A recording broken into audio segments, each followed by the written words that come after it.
1980 봄, 6명의 무장한 인물이 영국 런던 사우스 켄싱턴에 위치한 이란 대사관에 들어가 방문객, 직원, 심지어 경찰관까지 포함해 26인질로 잡았습니다.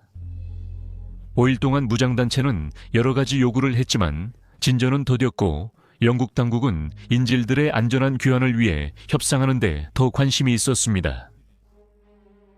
6일 만에 인질 1명, 사망 후 SAS가 급습, 무장범 1명 제외 모두 사살했다.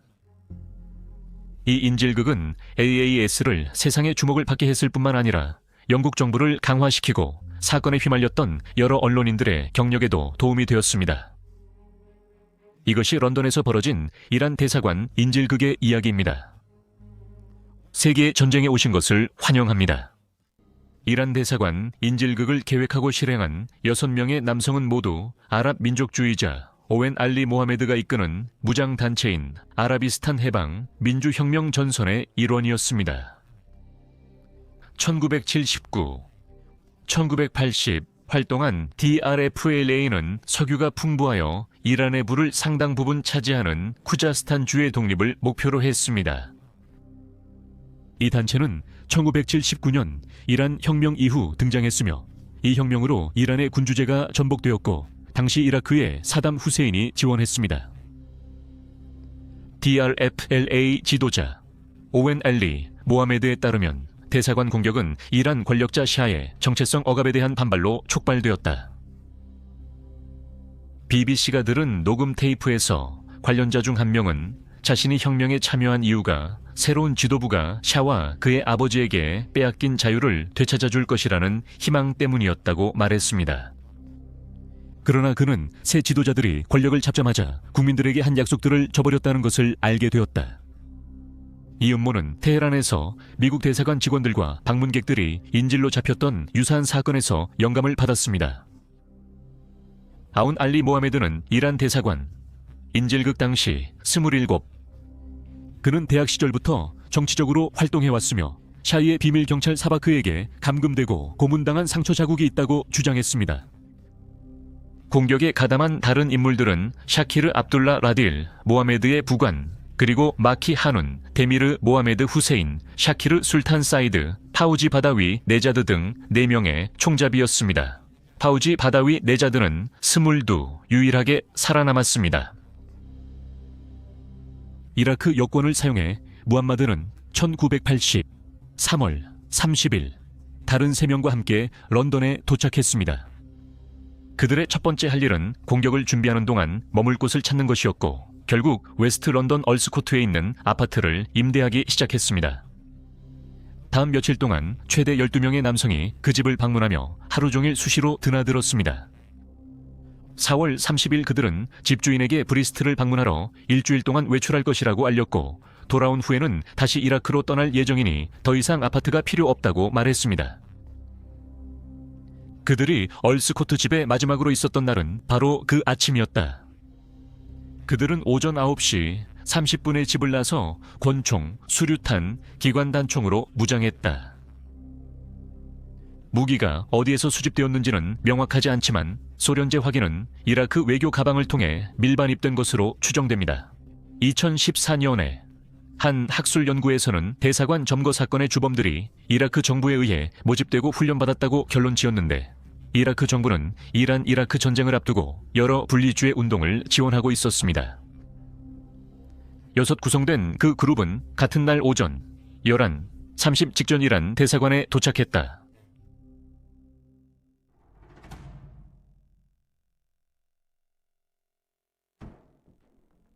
오전 11시 30분 6명의 무장괴한이 사우스 켄싱턴 프린스 게이트 대사관 건물로 침입했다. 대사관을 경비하던 경찰관 트레버 록은 권총을 소지하고 있었지만 무기를 꺼내기도 전에 곧바로 제압당했습니다. 무장괴한 중 한 명이 경찰관을 수색했지만 특별한 것은 발견하지 못했습니다. 그들은 그의 권총을 찾지 못했습니다. 그는 남자들이 무기를 발견할까봐 두려워 음식과 음료를 거부하고 코트도 벗지 않았다. 그는 경찰관으로서의 이미지를 지키기 위해 재킷을 입고 있겠다고 그들에게 말했습니다. 포위 작전 동안 총 26인질이 잡혔으며 이는 대사관에 있던 3명을 제외한 모든 사람이 붙잡혔다는 뜻입니다. 탈출에 성공한 사람들은 1층 창문을 통해 기어 나오거나 2층 난간을 넘어 이웃한 에티오피아 대사관으로 이동해 탈출했습니다. 체포된 이들은 대부분 이란인이었으며 영국 대사관 직원들도 포함되었다. 하지만 그곳에는 무스타파 카르쿠티를 비롯한 여러 명의 기자들도 있었습니다. 무스타파 카르쿠티는 1970 런던에 거주해온 시리아인이었습니다. 카르쿠티는 무장계한이 건물에 들어왔을 때 문화참사관 인터뷰 준비 중이었다. 또한 현장에는 다른 이란 관리와 인터뷰를 하러 온 기자 모하마드 하시르 파루키와 혁명 이후 이란 방문 비자를 받기 위해 온 브리티시 브로드캐스팅 코퍼레이션 직원 심 해리스와 크리스 크레이머도 있었습니다. 영국 경찰은 총격 신고를 받은 직후 현장에 도착했고 10분 후에는 흔히 DPG로 불리는 런던 경찰청 외교 경호팀 요원들이 합류했습니다. 특히 이 팀은 트레버 록 경관이 근무하던 곳이기도 합니다. 처음에 경찰은 건물을 포위하려 했지만 인질범 중 한 명이 창문에 나타나 총을 쏘겠다고 위협하자 곧 흩어졌습니다. 약 30분 후 존 델러 부국장이 현장에 도착했습니다. 그는 최고위 경찰관으로서 작전을 지휘했고 결국 도로 아래 유치원에 경찰본부를 설치했다. 곧 특수화기 부대와 감시에 특화된 경찰관들도 지원을 위해 투입되었습니다. 한편 맥스 버논 경감이 인질 협상을 이끌기 위해 도착했고 정신과 의사와 또 다른 협상가가 그를 도왔습니다. 특히 버논 경감은 1975년 벌컴 스트리트 인질극에서 성공적인 협상으로 공로를 인정받았습니다. 당시 IRA는 엿새 중년 부부를 인질로 잡고 런던 경찰과 대치했습니다. 경찰은 결국 총잡이들에게 현장 전화를 전달하는 데 성공했고 이를 통해 그들은 자신의 요구사항을 전달할 수 있었습니다. 오후 3시 15분 오웬 무함마드가 그룹의 첫 번째 요구를 제시했습니다. 그들은 후제스탄 감옥에 수감 중이던 아흔한 아랍인 석방을 요구했다. 그 그룹은 매우 촉박한 기한을 제시하며 이길 정오까지 죄수 석방을 요구했다. 그들은 요구가 거절되면 대사관을 폭파해 26인질과 자신들까지 죽이겠다고 위협했다. 얼마 지나지 않아 기자들이 현장에 도착해 사건을 보도하기 시작했고 이란 시위대도 나타나 시종일관 대사관 근처에 머물렀으며 때때로 경찰과 충돌하기도 했습니다. 상황을 통제하기 위해 영국 정부의 긴급위원회인 코브라, 캐비넷 오피스 브리핑 룸, A 내각 사무국 브리핑 룸의 약자가 모여 상황을 논의했습니다. 영국 총리 마거릿 대처가 자리에 없었기 때문에 회의는 내무장관 윌리엄 화이틀로 경이 주재했으며 전문가 자문위원과 정부 장관 등 여러 주요 인사들이 참석했습니다. 이란 정부는 사건 통보를 받았지만 보도에 따르면 미국과 영국 정부가 배후 지원했다며 테란 주재 미국 대사관 점거에 대한 보복이라 주장했다. 같은 날 오후 4시 30분 무장범은 인질 프리다 모자파리안을 석방했다. 증언에 따르면 프리다는 공격 이후 몸이 좋지 않았고 모하메드는 의사 파견을 요청했지만 경찰은 거부했다. 모하메드는 곧 다른 인질들의 거짓말에 속았고 프리다의 병세 악화로 그녀는 결국 석방되었다. 다음 날인 5월 1일 특수공수부대 스페셜 에어 서비스 두 팀이 해리포드에서 런던에 도착했습니다. 1980 5월 하루 포위 작전 이전까지 SAS의 활동은 민간인들에게 거의 알려지지 않았고 그들은 군대의 신화적이고 정의되지 않은 부대처럼 보였습니다. 사실 SAS는 제2차 세계대전 중에 정규군과는 달리 보다 비정규적인 작전을 수행하기 위해 창설되었습니다. 1972년 뮌헨 참사 이후 다른 유럽 국가들도 유사한 군사부대를 창설했으며 독일은 그랜슛 그룹의 9을, 프랑스는 GIGN을 설립했습니다. 이 참사 이후 영국 정부도 스페셜 에어 서비스 내에 별도의 부대인 대반란전 부대를 신설하여 대테러 및 항공기 납치 대응 임무를 맡겼습니다. CAS는 이란 대사관 인질극을 처리할 만반의 준비가 되어 있었습니다. 그들은 최루탄, 섬광탄, 기관 단총, 그리고 폭발물을 사용할 수 있었습니다. 그리고 5월 1일 이른 아침 팀 중 하나가 프린스 게이트 14번지에 위치한 인근 건물로 이동했습니다. 이곳은 평소에는 왕립 일반의학대학 본부로 사용되는 곳입니다. 같은 날 아침, 인질 중 한 명이 브리티시 브로드캐스팅 코퍼레이션 뉴스 데스크에 전화하라는 지시를 받았고 곧 모하메드가 전화를 받아 반대편에 있는 기자와 직접 통화했습니다. 모하메드는 비일한계 인질들을 해치지 않겠다고 주장하며 자신들이 DRFLA 소속이라고 밝혔다. 기자가 인질들과 통화를 요청했지만 그는 거절하고 통화를 종료했다. 무슨 일이 일어났는지 알게 된 후 경찰은 건물의 전화선과 텔렉스 시스템을 모두 차단하기로 결정했고 그 결과 무장괴한들은 군용 전화만 사용할 수 있게 되었습니다. 그날 아침 기자 심 해리스가 경찰에게 의사요청 지시를 받은 후 그 전화를 사용했다. 그의 동료 크리스 크레이머가 매우 위독해 보였기 때문이었다. 크레이머는 총잡이가 일부 인질을 풀어주도록 하기 위해 자신의 증상을 과장하고 있었던 것으로 나중에 밝혀졌습니다. 그러나 경찰 협상가는 의사의 건물 진입을 불허하고 심 해리스에게 크레이머를 풀어주도록 그룹을 설득하라고 지시했다. 그러나 그 그룹은 매우 주저했고 오전 내내 대부분의 시간을 협상에 할애했다. 결국 총잡이는 오전 11시 15분경 크레이머를 풀어주었다. 크레이머는 증상을 과장했지만 실제로 몸이 안 좋아 이후 병원으로 이송되었다. 이후 45분간 경찰은 모하메드와 재차 대화를 나눴다. 경찰은 전날 정오의 마감 시간이 다가오는 것을 인식하고 있었고 남성들이 건물 전체를 폭파할 수단이 있다고 믿지는 않았지만 모하메드를 설득해 마감 시간을 오후 2시로 변경했습니다. 이후 크레이머와 대화를 나눈 뒤 당국은 마감 시간을 그냥 넘기기로 결정했고 마감 시간은 조용히 지나갔습니다.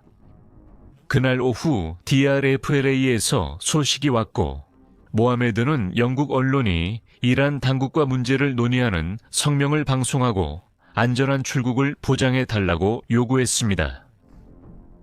그러나 그날 저녁 모하메드는 옆 에티오피아 대사관에서 들리는 소리로 대사관 내 긴장감이 고조되는 것을 감지했다.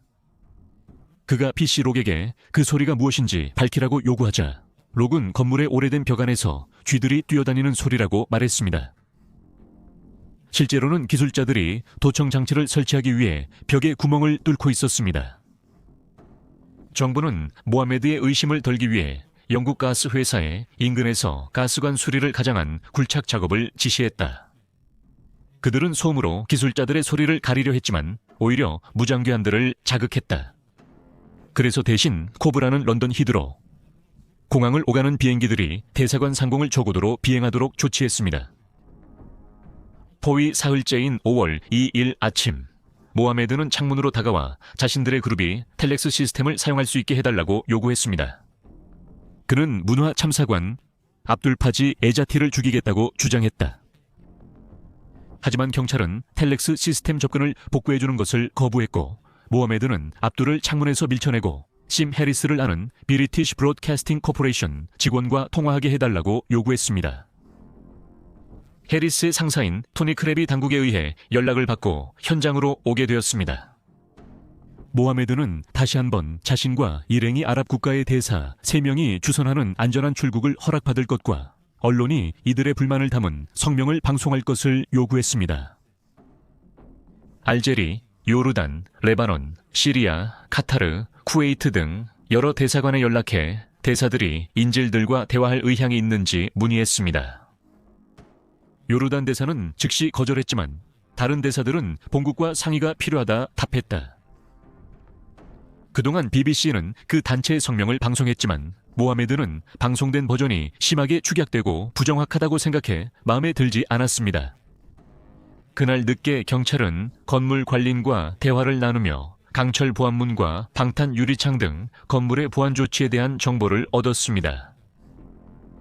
모하메드는 BBC가 자신과 부하들의 성명을 엉망으로 만들었다고 느껴 이튿날 오전 6시 경찰에 연락했습니다. 그는 경찰이 자신을 속였다고 주장하며 당국의 아랍 대사와의 대화를 요구했다.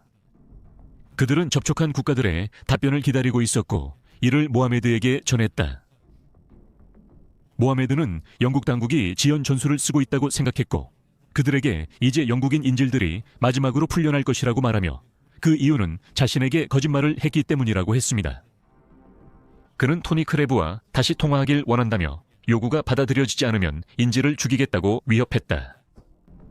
하지만 크레브는 10시간 지나서야 도착했고 이는 모하메드와 그의 부하들뿐만 아니라 심 해리스까지도 좌절하게 만들었습니다. 모하메드가 크레브에게 새 성명을 전달하자 경찰은 인질 2명 풀려나면 그 메시지를 방송하기로 했다. 그 후 인질들은 누가 풀려날지 상의해 결정했다. 그날 밤 늦게 스페셜 에어 서비스 팀이 대사관 지붕에서 천창을 발견했다. 그들은 추 건물 진입을 위해 천창 잠금을 해제하고 필요시 건물 아래로 하강할 수 있는 밧줄을 설치했다. 5월 4일 아랍 국가들과 추가 논의가 있었지만 대사들은 유혈 사태를 피할 유일한 방법은 인질범들에게 안전하게 영국을 떠날 수 있도록 보장해주는 것이라 믿었기에 큰 진전은 없었다. 하지만 영국 정부는 체포를 원했기에 그 제안을 거절했다. 5월 5일 PC록은 모하메드에 의해 깨워졌고 모하메드는 건물 안에 다른 사람이 있다고 확신하며 경찰관에게 벽의 이상한 돌출부를 조사해보라고 했다. 그 벽은 SAS가 돌파할 경우를 대비해 반대편에서 벽돌이 제거되어 약해졌지만 록은 모하메드에게 아무도 건물을 습격하지 않을 거라고 했다. 여전히 의심스러웠던 모하메드는 남성 인질들을 분리하여 다른 방에 두었습니다. 무장괴한들은 하루 종일 긴장하고 불안해했으며 오후 1시에 모하메드는 경찰에게 45 이내에 아랍 대사와 대화하고 싶다고 말했고 그렇지 않으면 인질을 처형하겠다고 했습니다. 시간이 다 되기 5분 전 로크는 당국의 대사관의 수석 공보관이 처형을 위해 아래층으로 끌려갔다고 알렸습니다. 오후 1시 45분 3발의 총성이 울렸다. 코브라는 인질 구출 작전에서 최대 40%의 인질이 사망할 수 있다는 사실을 알고도 SACS의 공격 준비를 명령했다. SAS가 배치되는 동안 경찰 협상가들은 리젠트 파크 모스크에 이맘에게 무장범과 대화를 시도해달라고 요청했다. 대화 중 총성이 3차례 더 울렸다. 모하메드는 매우 좌절한 채 경찰에게 한 명의 인질이 사망했고 요구를 들어주지 않으면 나머지 인질들도 30 안에 죽이겠다고 했다. 곧이어 대사관의 수석 공보관인 아바스 라바사니의 시신이 정문 밖으로 내던져졌습니다. 그의 시신 수습 후 SAS의 급습이 시작되었다. 레드팀과 블루팀은 오후 7시 23분 님로드 작전을 수행했습니다. 레드팀 4명이 건물 뒤편 지붕에서 로프를 이용해 내려왔다. 한편 다른 4명은 잠기지 않은 천창으로 섬광탄을 던졌고 이는 로프를 타고 내려가는 팀이 폭발물을 터뜨릴 때 동시에 터지도록 설계되었습니다. 하지만 한 명이 자신의 로프에 걸리는 바람에 작전이 지연되었습니다. 동료가 도와주는 동안 그들은 창문 유리를 깼고 그 소리에 무함마드는 즉시 이상함을 감지했다. 스페셜 에어 서비스 타임은 폭약 대신 해머를 사용해 건물에 진입했지만 진입과 동시에 화재가 발생했습니다. 밧줄에 얽혀있던 고립된 병사는 결국 구조되었고 블루팀이 1층 창문에 폭발물을 설치하기 위해 진입했습니다. 심 해리스는 막 방에 들어섰다가 다시 도망쳐야 했지만 결국 1층 발코니에서 다른 발코니로 이동하라는 지시에 따라 경찰, 기자, 시위대가 모두 지켜보는 가운데 건물 밖에서 구조되었습니다. 해리스는 나중에 이렇게 회상했습니다. 그들이 수류탄을 던지고 있었고 방이 불타고 있어서 나는 발코니로 기어나가야 했고 사실 뛰어내릴 준비까지 했었습니다. 나는 다리가 부러진 채로라도 여기서 나갈 수만 있다면 좋겠다고 생각했다. 한편 록은 스페셜 에어 서비스 도착을 인지하고 무함마드를 땅에 넘어뜨려 도주나 군인 공격을 막았다. 몸싸움 중 무함마드는 스페셜 에어 서비스 병사에게 사살되었다. 추가 팀들이 1층과 지하실을 수색하기 위해 파견되었고 당황한 무장괴한들은 분리된 남성 인질들에게 총격을 가했습니다. 2 남성이 부상을 입었고 알리 아크바르 사마드자데는 사망했다. 스페셜 에어 서비스 팀이 인질 대피를 시작했고 무장괴한 2명이 인질로 위장해 탈출을 시도했다. 한 명은 수류탄을 꺼냈다가 계단 아래로 밀려난 후 총격으로 사망했다. 무장괴한들 대부분이 사살되고 한 명만 살아남았다. 전체 작전은 불과 17분 만에 끝났습니다.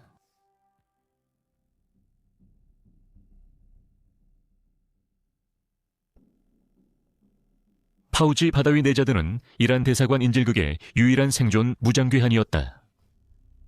그는 쿠지스탄 출신으로 이란 군복무 2년 후 부두 노동자로 일했습니다. 1979년 그는 이란 혁명 수비대가 시위하던 아랍인들을 살해한 검은 수요일 사건을 목격했다. 그는 이후 이라크로 도피했고 그곳에서 망명을 허락받았습니다. 그는 이중 언어를 구사하고 교육 수준이 높았기 때문에 이라크 정보기관에서 일하게 되었고 이란 라디오 방송을 번역하는 일을 맡았습니다.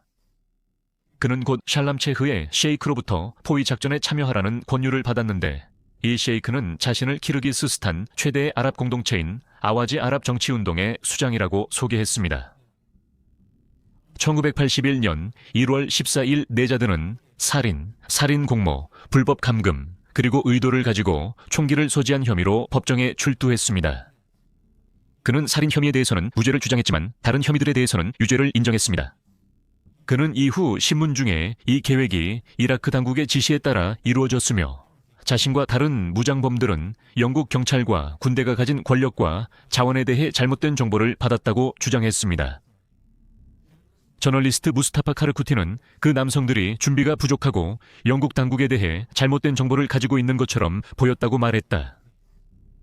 네자드는 살인 외 모든 혐의에 유죄 판결을 받고 최소 25년형의 종신형을 선고받았다. 그는 수감 생활 동안 포지로 알려졌으며 내성적이고 조용한 수감자로 문제를 일으키지 않았습니다. 그는 인질극에 대해 사과하는 편지를 일부 피해자들에게 보냈다. 2000 초반 새로운 증거가 드러났습니다. 여기에는 네자드가 반복적으로 살인을 거부해 다른 남성들보다 더 많은 생명을 구했다는 인질들의 증언과 그가 인질극에 참여하기 전에 들었던 정보 등이 포함되어 있었습니다. 그는 요르단 대사가 폭력이 발생하기 전에 개입할 것이라는 약속을 받았던 것으로 전해집니다. 그는 결국 2008년 10월에 석방되었으며 27년을 복역했습니다. 그는 사회에 위협이 되지 않는다고 판단되어 영국 체류가 허가되었다. 한편 이란 정부는 인질극이 끝난 것에 안도했다는 보도가 있었으며 사건 중에 사망한 2명의 인질을 혁명의 순교자라고 주장했습니다. 4개월 만에 이란은 이라크의 침공을 받았다. 이후 이란-이라크 전쟁은 8 동안 이어졌고 수백만 명의 목숨을 앗아갔습니다. 이란 대사관은 습격 이후 화재로 전소되었고 지난 1993 다시 문을 열었습니다.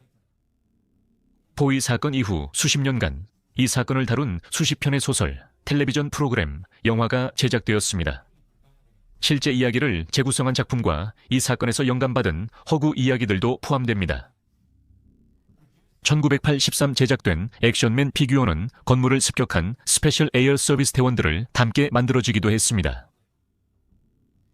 건물 밖에서 기자들이 생중계한 습격 이후 SAS는 세간의 주목을 받게 되었습니다.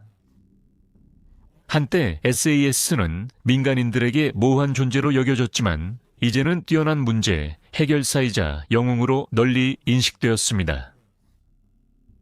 작전의 지휘관인 마이클 로즈 장군경은 이 포위 작전이 SAS에게 일어난 최악의 일이라고 언급한 것으로 전해집니다. 그는 이제 전 세계가 그들의 존재를 알게 되었으며 이는 그림자 속에서 은밀하게 활동해야 하는 특수부대인 SAS의 본질과는 맞지 않는다고 지적했습니다.